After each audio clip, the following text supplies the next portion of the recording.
This is a post-mortem of a project that I decided not to finish, at least for now. I've managed my own projects before. I was confident I could manage this game, but I was humbled and realized I had a lot of learning to do. Some of that learning is what I want to share with you in this presentation. Welcome to the Dungeon Under My House Post-mortem, project managing too loosely. If you're an indie game developer, whether you're solo or not, or if you're interested in learning how to run your own projects better, then hopefully this presentation will give you some ideas to think about. My name is Gianfranco Berardi, my pronouns are he, him, his, and I encourage curiosity and support creativity through my solo indie game development studio, GB Games LLC. I formally founded the company in 2006, and I was briefly full-time in 2010, living the dream, until that dream ended, and I've been very, very part-time ever since I got a day job again, or as I like to put it, I went back on corporate welfare. The Dungeon Under My House was supposed to be my second freshly squeezed entertainment project. A freshly squeezed entertainment project is one that is quickly created. It would be polished, but it was also at the same time a playable prototype, because a complete game was probably unlikely.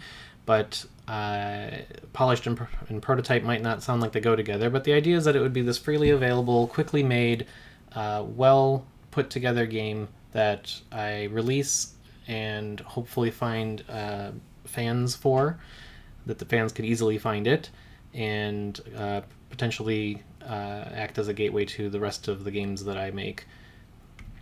The Dungeon Under My House specifically was a non-violent, family-friendly first-person dungeon crawler. Friends and friendship would play a major role in this game, and I started working on it in November of 2022. It was intended to be a 6-month to 12-month project. Spoiler alert, it was not that short. 20 months later, I realized there was still quite a lot to work on. I spent some time trying to itemize everything that I thought was left, the minimum amount necessary to make the game releasable. That included all the features, all the art and audio that I would have to have created, and including the gameplay itself, not just the features that make the gameplay possible. And my rough optimistic estimate was that I had at least a year left in the project, and I definitely probably had a lot more than that. So since it wasn't meeting my business goals, which I'll talk more about later, I decided to put the Dungeon Under My House on hold. This both made me sad, but also kind of gave me some relief. But at the same time, this project had been going on long enough. I figured there's some lessons I can learn from running it, and I decided to share some with you here. I'll start with what went right. Creating a design document gave the project a North Star. With my first freshly squeezed entertainment project, Toy Factory Fixer, I didn't really have a design document per se. I did have a number of random notes, and I did have the project plan itself, but I spent a lot of time solving problems that I probably could have solved at the beginning of the project had I actually spent time designing it and documenting all my designs in one place. For this project, I decided to use Rosa Carbo Mascarell's game design template. I'll provide a link in the description. I knew that the project was going to change as I learned things throughout the development, so I knew that it wasn't going to be a static document, and I liked how it was very lightweight, because who wants to write a 1,000-page design document that they never look at? It was very helpful to identify the core design pillars and the theme and mood and the general things that the player was actually going to do early on in the project. I knew some things might change or get dropped entirely as the project went on, just because that's how projects are, but this design document helped me nail down some things that I knew were going to be a permanent fixture in the project. For instance, I knew it was going to be set in a sleepy modern-day suburb, and not a medieval or fantasy kind of thing that you might see in a typical RPG. So there was a lot of decisions that kind of came along with that, such as the kind of music and art that would be provided. And I knew the game was going to be non-violent, so that helped inform some decisions along the lines of things that didn't necessarily sound like they'd be related to violence, but did seem to rely on systems such as health and things that I didn't think were going to be necessarily in the game. With these kinds of decisions made up front, it was easy to see what forward progress looked like, and that helped quite a bit. While the design document did answer some questions, other questions didn't have a right or wrong answer. For example, I knew I wanted to have a first-person view for the dungeon, but what angle should the camera be at? A simple and easy solution would be to just center it, but that might be boring. I wasn't quite sure. And I thought, what if I put the camera higher up? I could show more of the current dungeon tile, which would be pretty useful, especially if there were items or other things that the player might want to be able to see in their vicinity. But the ceiling might feel too low, and it might provide a claustrophobic feeling, which isn't necessarily what I want. If I had the camera lower down, that would simulate the vantage point of the kids that would make up the party in the game, but it might prevent the player from seeing enough. Now, originally I planned to create some tile-based art for the game, and I thought if I was going to try to create tiles for every single vantage point, that might be expensive. It would take a long time. Again, I'm not an artist, so what can I do? I decided to take an old shoebox, tape some dungeon wall texture to the back of it, take some wooden figurines and place them in the foreground, and I started taking pictures with my camera on my phone. And within minutes, I was able to learn quite a bit about which of these angles I liked the most. Prototypes like this were quite helpful in helping me speed up decision making without having to implement too much in the game itself, and I found that quite useful. This one is for the non-artists out there, such as myself. I am a solo developer, but sometimes I do need to have some art in the game, and I can't always afford to pay someone else for it or partner with someone, so I know I need to do the art myself sometimes. And I know enough about art that I want it to look cohesive and have some kind of semblance to reality. So early on in the project, I spent time looking up inspiration from actual dungeons. Turns out real dungeons aren't nearly as cool as the dungeons that we make up in the games we've made and played. But I did think, what else could function as a dungeon under a sleepy suburb? And so I looked up sewers and caves and coal mines. There's coal mines in Des Moines, Iowa, not under my house, but definitely under the house across the street from me. And besides the sewers themselves, or the dungeons themselves, I also knew I wanted to have the house feature prominently in the game, and I like the idea of having a cross-section view of it, so I tried looking up various pieces of inspiration for that as well. I also spent some time on character design. I knew I wanted to have customized characters, which meant I needed some kind of clothing and hairstyles and things like that. So I tried looking up all sorts of clothing items. Luckily, clothing stores have lots of models, so I was able to find some neat outfits that way. I also looked up all sorts of things, whether it's cartoons or illustrations or paintings or games or even clip art, to just try to find examples of the kind of look and feel that I might want to have in the game. I even looked up animal characters because I wasn't sure if I was going to have anthropomorphic animals. But all of this was because I knew that art has a basis in reality. Even if you're making something incredibly fantastic, it needs to look like it belongs in the world. If you make a dragon, it needs to have weight. It needs to look like it's impacting the world around it. It really helps to sell the reality of the game to the player when it actually looks like it can. So for all you non-artists out there, remember, it's not cheating to use references to inform your art. This next one is kind of specific to what I was doing on the project, but I found it really helped with my mental health.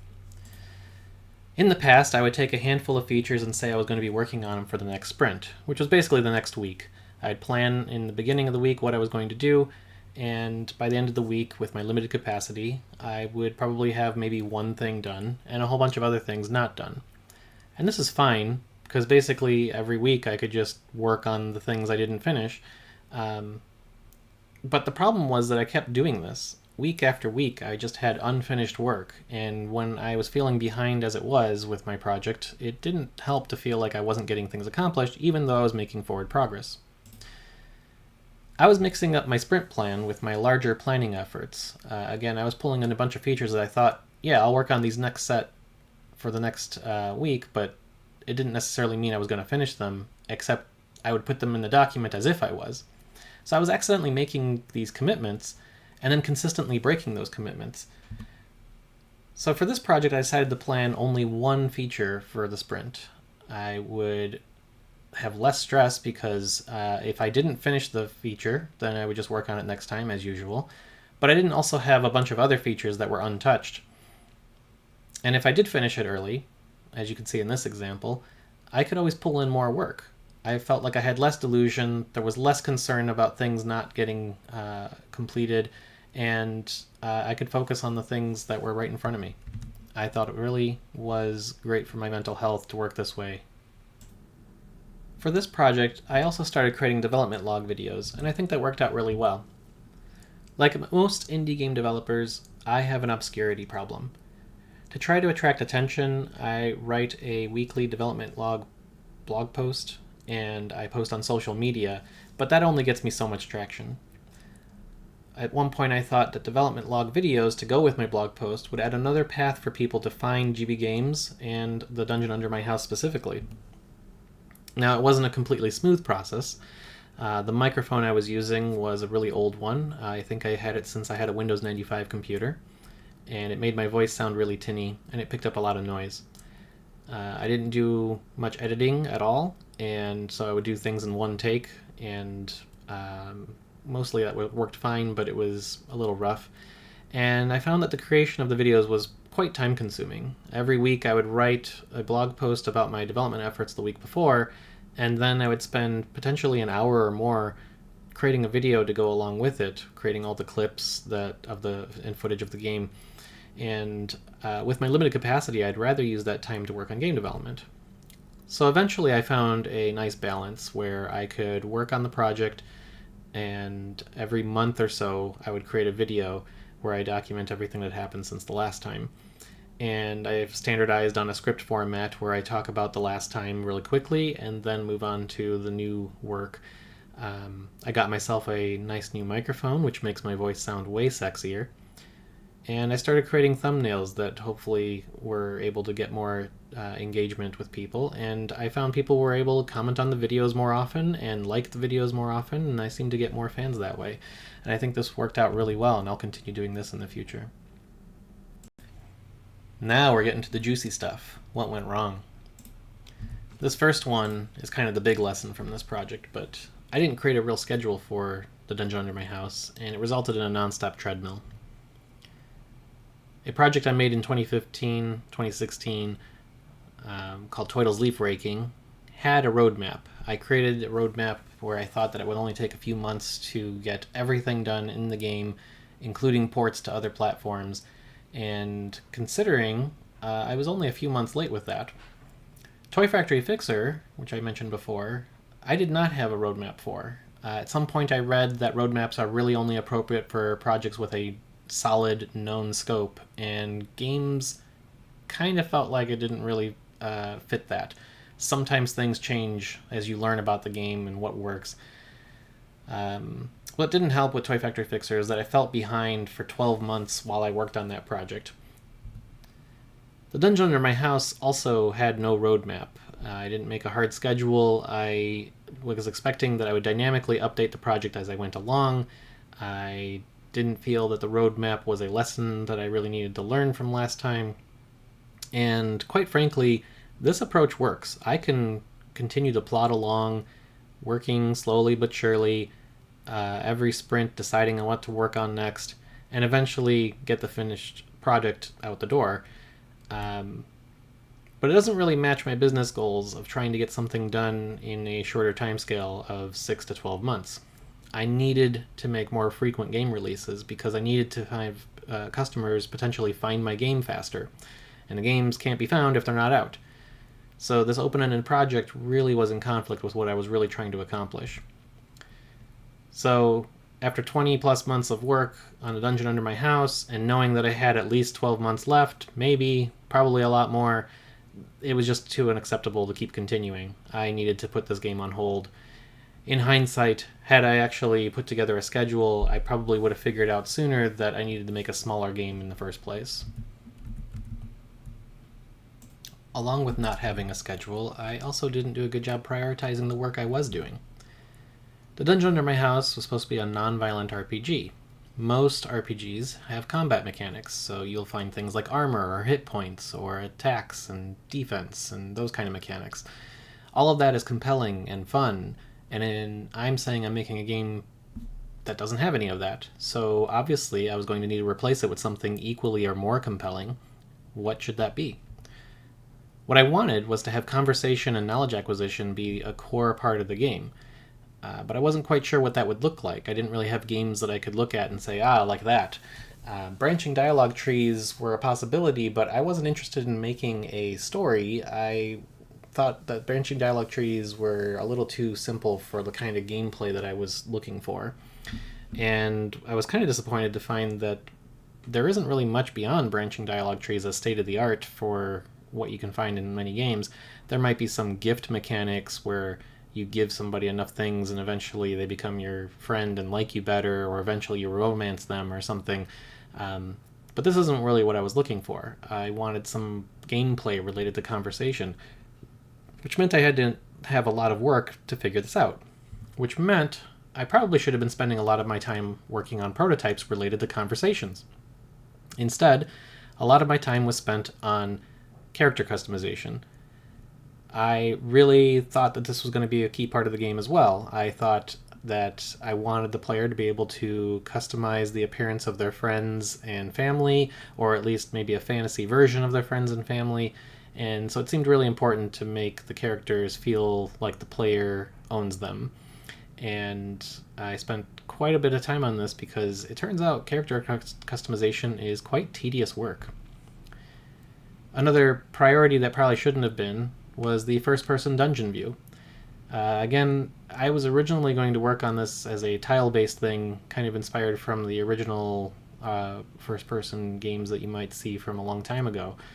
Someone suggested that if I implement a raycast engine, that it would be a lot simpler than drawing the individual tiles for every vantage point. And I'm glad I worked on that in terms of making that work faster, because now I just need one image to represent a wall or a floor, and the engine handles where to place it to make it look right. But writing that engine did take a little bit of time, and debugging it and optimizing it every time I added features that slowed things down or caused problems also took time. And in hindsight, what it should have been was a top-down view, because that's easy. I know how to do that already, and I didn't need to write all this new code, especially since this wasn't really the core of the game as such, as nice as it would have been to have. As a result, at the end of the project, I still have a very clunky conversation system. I know I still need to do a lot of prototyping work to make something a lot better, and I really wish I had done a lot more of this at the beginning of the project instead, because, I would be much further along, and I feel like after 20 months I probably would have more gameplay. Quitting sounds bad, but not quitting meant that I missed out on opportunities to publish more frequently. My goal was to release a game in 6 months, and you'd think that after 6 months without a finished game, alarm bells would have been going off. And in fact, they should have been going off long before if I had a proper schedule. I only have so many hours to work, and while I can continue working indefinitely on a project, I really shouldn't do so. I'm in my mid-40s and I'm only getting older, and every year I don't release a game is a missed opportunity. I could have released multiple games in those 20 months that I was working on the Dungeon Under My House, and each of those games probably could have gained a bigger audience for GB Games as a whole. While I should have quit earlier, I waited way too long to use some freely available UI assets to make the game look a lot better. At the start of the project, I slapped together a basic UI. I used some colored rectangles, and it worked. I could use them as buttons, it was quick, and it was meant to be temporary anyway, but the problem is it looked amateurish. Which actually wasn't a problem if I would replace those temporary things with proper things, but I didn't do so right away. Since then, I made a lot of screenshots and videos, and that's great for showing off the game, but not so great if people look at it and think, oh, this is not something I want to pay attention to. It's entirely possible I had a lot of people who bounced off the project because they thought, nope, this looks like an amateur made it. So I had some wasted opportunities to gain some interest from people who might otherwise enjoy the game. In the last month of the work of the project, I finally decided to use the Kenney UI pack, which is a free pack of assets. You should check out Kenney UI's all sorts of other pieces of art. But this was about as fast to put together into my game. I changed the font colors to help make it look nicer, and it was so much nicer. I am kicking myself that I hadn't done this earlier. And now on to the lessons. As I said, I should have taken advantage of some good art assets earlier. As a solo game developer, I like to provide my own art, but there's no reason not to use ready-made things like the Kenney UI pack, especially when they're free. If anything, I need to justify to myself not using them. It also made me think about using placeholders for sound effects and music. What would it look like to have a piece of music in the game early on? I know movies do that. I know sometimes that causes problems, but I think it's worth looking into. And if I want to release more frequently, I need to make a schedule. I cannot afford open-ended projects anymore. My games need to release more frequently in order for me to accomplish my business goals, in order to find an audience faster. Creating a schedule has the nice dual benefits that I really need to know the scope of the project, and because I need to fit within 6 months or 12 months or whatever the time limit is, that I need to limit that scope in order to fit that. I imagine if I would have done something with the Dungeon Under My House early on, that I probably would have realized that there was way too much to do in the 6 months and probably would have figured out a smaller version of the game at the very least. I still expect to inspect and adapt my projects as I work on them, but having as much of the scope up front and knowing what I'm building would go a long way towards actually getting me to release games on a more frequent basis. Similarly, with my limited capacity, I really need to prioritize. I like to think that when I do game development that I'm purposeful. I like to put things together when I see a cohesive whole. I usually don't like to slap ideas together and see what happens. With A Dungeon Under My House, I did do some light identification of project dependencies early on. I figured out what kind of things needed to come before what, or what needed to support something else, but then I kind of threw all that out the window when I started working on the project. I cannot afford to spend time working on the wrong things, and I really need to make sure that I know what the priority is, and I think a schedule will help with that as well. And I definitely should continue to seek out opportunities to promote my work. As I said before, obscurity is my main obstacle to success. Every opportunity to contact somebody out there in the world is an opportunity for them to become a fan. So that means every screenshot, every blog post, every video, every newsletter I send out. Please subscribe to the GB Games Curiosities newsletter. All of those are opportunities to get fans for my games. It's really easy for me to capture in development screenshots as fodder for this kind of material, and what I should do going forward is try to find more places to promote all of these screenshots and videos and text that I write. There's really no excuse not to. And one good thing that I learned from this project is that I'm really good at grinding my nose.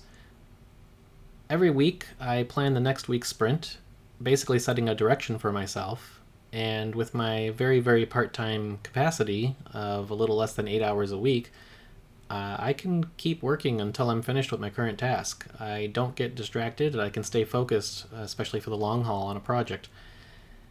This is great to learn about myself, but the challenge is I need to put my producer hat on more often. I really need to check on the health of the project and not just on the health of a specific sprint in the project. And that'll help me course correct so that I know that I'm actually moving forward and not just in a random direction. I think putting on that producer hat more often will be great for future projects. In the end, the Dungeon Under My House was just too big for me at this time. I know I could keep going at the pace that I was going. I would eventually finish the project, but there's an opportunity cost. The fewer games I release, the less opportunities I have to build an audience, and I really need to build that audience. As I said, I have an obscurity problem, and more games means more opportunities for people to find and play those games.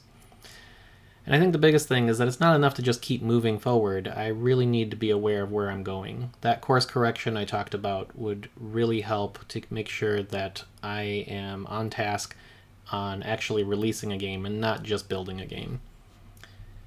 So, if you have any questions, feel free to reach out to me. I have an about page at gbgames.com that you can fill out a form and ask. Feel free to subscribe to the GB Games Curiosities newsletter and drop me a line. And as always, stay curious. Thank you.